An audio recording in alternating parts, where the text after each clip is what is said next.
You poured it this morning without even looking. A little shake over the eggs, a pinch in the pasta water, and you forgot about it before the grain even hit the pan. It is the most boring thing you own. It costs almost nothing. You throw it on your driveway to melt ice. But here is the thing nobody ever tells you. Salt is not a flavor. Salt is the reason you are alive right now, with a pulse, reading this. Inside every single cell in your body, there is a microscopic pump, discovered in 1957 by a scientist who won a Nobel Prize for finding it. And that pump spends every second of your life shoving sodium out of your cells and dragging potassium in. It never stops. It never sleeps. And it is so brutally important that roughly 1/3 of all the energy your body burns in a day, 1/3 of every calorie you will ever eat, goes just to keep that one pump running. You are, at this exact moment, spending 1/3 of your fuel on salt. We are saltwater animals. We crawled out of the ocean hundreds of millions of years ago, and we never lost the need for it. So we have been carrying a tiny, desperate piece of that ocean inside us ever since. And for almost the entire history of the human race, getting enough of it was a matter of life and death. And because it was life and death, salt started bending the whole world around it long before we even understood why we needed it. We did not invent the craving, we inherited it. Back in the Ice Age, the giant animals, the mammoths and the bison, would walk for miles in straight, determined lines to reach natural salt licks, places where the salt came right up out of the ground. Early humans figured out that if you followed those animals, you found two things at once: the meat you wanted to hunt and the salt your body was screaming for. So we walked the paths the animals walked, and those paths, beaten into the dirt by hooves and then by human feet, became the first roads our species ever made. Sit with that for a second. Some of the oldest routes on Earth exist because animals needed salt, and we followed them to it. Then we settled down and started farming, and farming created a quiet emergency nobody saw coming. A diet built on grain does not give your body anywhere near enough sodium, and on top of that, if you wanted to survive a winter, you needed salt to keep your meat and your fish from rotting into poison. So the moment we stopped wandering and planted crops, we were hooked for good. The whole obsession, every war and tax and crime that came later, all of it was born out of pure survival. Which brings us to a fact that honestly should not be true. One of the very first towns in all of Europe, in what is now Bulgaria, was built more than 7,000 years ago, and it was built directly on top of a salt deposit. And these people did something that tells you everything you need to know. They wrapped their little town in 3 rings of massive stone walls, 4 to 5 meters high. So ask yourself, what were they protecting behind walls like that? Gold? Treasure? No.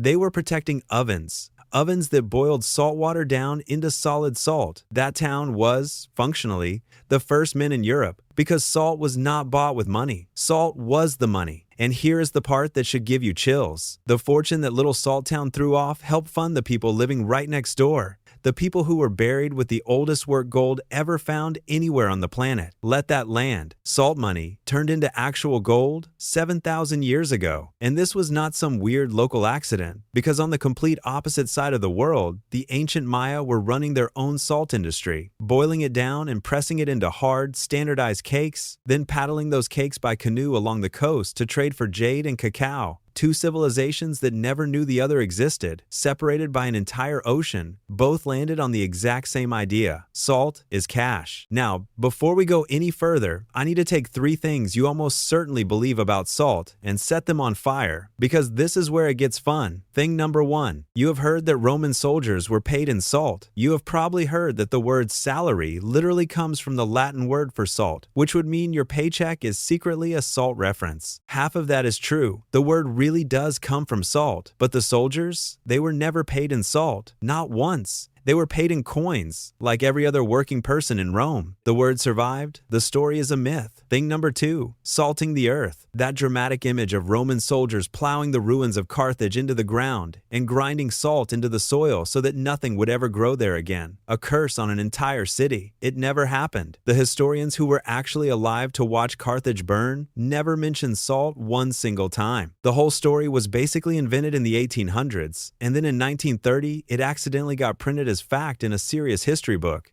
and people have been repeating it as ancient truth ever since. Thing number 3, worth your salt like it is some proverb the Romans carved into a temple wall. Nope. The first time that phrase shows up anywhere in print is the year 1805. None of these are ancient wisdom. They are modern stories we made up and then quietly talked ourselves into believing were thousands of years old. But here is what is absolutely real, and it is darker than any myth. The second that rulers figured out that people will pay literally anything for salt, because the alternative to salt is death, salt stopped being a trade good and turned into a weapon. In ancient China, an emperor seized the entire salt industry for himself to pay for his wars, and it set off one of the most famous arguments in all of economic history. A furious debate about whether a government should even be allowed to take total control of something every single person needs just to stay alive. And for the people in power, the answer was always yes. Over in West Africa, salt got so valuable that traders ran caravans of up to 10,000 camels, 10,000, hauling slabs of salt 500 miles across the open Sahara to the city of Timbuktu. And when they got there, they traded it weight for weight against gold dust, equal weights, a pound of salt for a pound of gold, and everyone in the deal walked away thinking it was a fair trade. There was even a town out in that desert built almost entirely out of blocks of salt. The actual houses made of salt, roofed with camel hide because that is what they had to work with.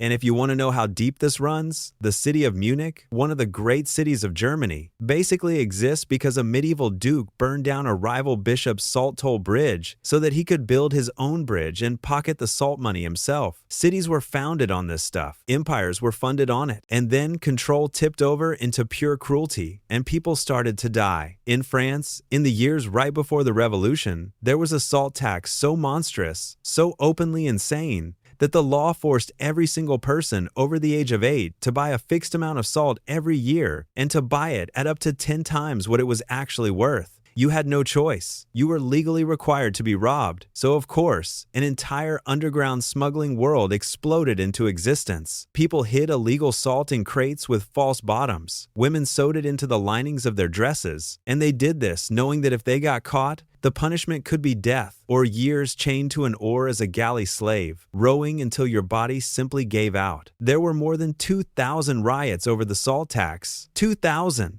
And that boiling, generational rage over salt was one of the things that helped light the fuse on the French Revolution itself. Then jump to the American Civil War, where salt became a flat-out military target, because you cannot preserve the meat to feed an army without it. Union forces raided a town in Virginia that produced 2/3 of the entire Confederate salt supply.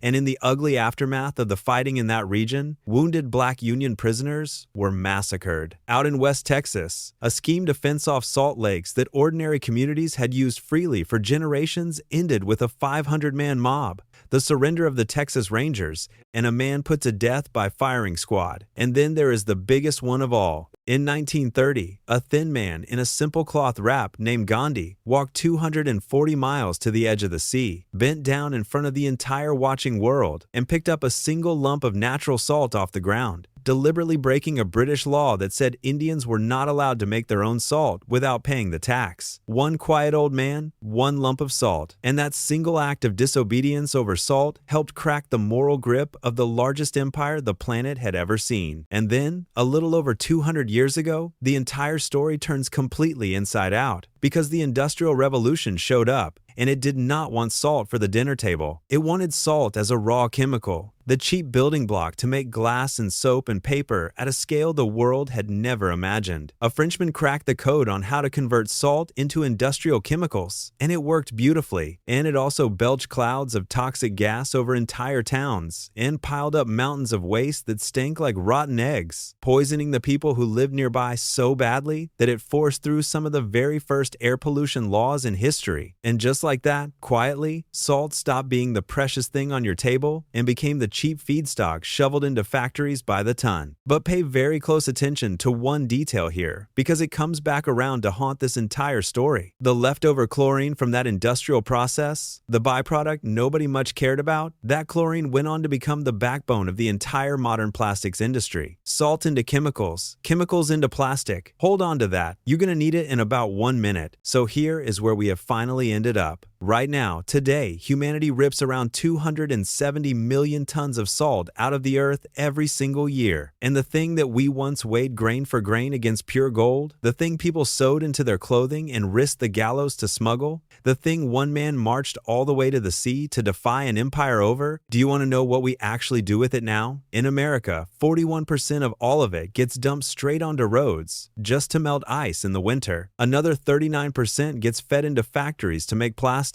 And the amount that actually ends up as food, the original reason our entire species ever cared about it in the first place, is about 4%. Really think about what that means. We took the single most valuable, most fought over, most blood-soaked substance in the history of civilization, the white gold that built our first cities and toppled our biggest empires, and we got so unbelievably good at digging it up that we made it worthless. We won. We beat salt so completely that we now throw it on the ground to keep our cars from sliding. No ancient king, no Roman general, no Sahara salt trader could have ever pictured a world where salt was so cheap you would shovel it onto a highway and never think about it again. That is the punchline. Thousands of years in the making. But salt gets the last word. It always does. Because all of that salt we pour onto our roads every winter does not just disappear when the snow melts. It runs off. It soaks down into the rivers and the streams and the drinking water, and it quietly makes that water corrosive. And corrosive water does something genuinely horrifying. It eats into old metal pipes and strips the poison right out of them. That exact chemistry, salt-heavy water clawing let out of aging pipes, is part of what turned the water crisis in Flint, Michigan from a problem into a full catastrophe, lead pouring straight out of people's kitchen taps. And that plastic, the plastic we figured out how to make from salt, it has come all the way back around too. Scientists tested the salt brands sold across the entire planet, and more than 90% of them came back contaminated with tiny shards of plastic, far too small to see, which means the average person is now swallowing somewhere around 2,000 specks of microplastic every year just by seasoning their dinner.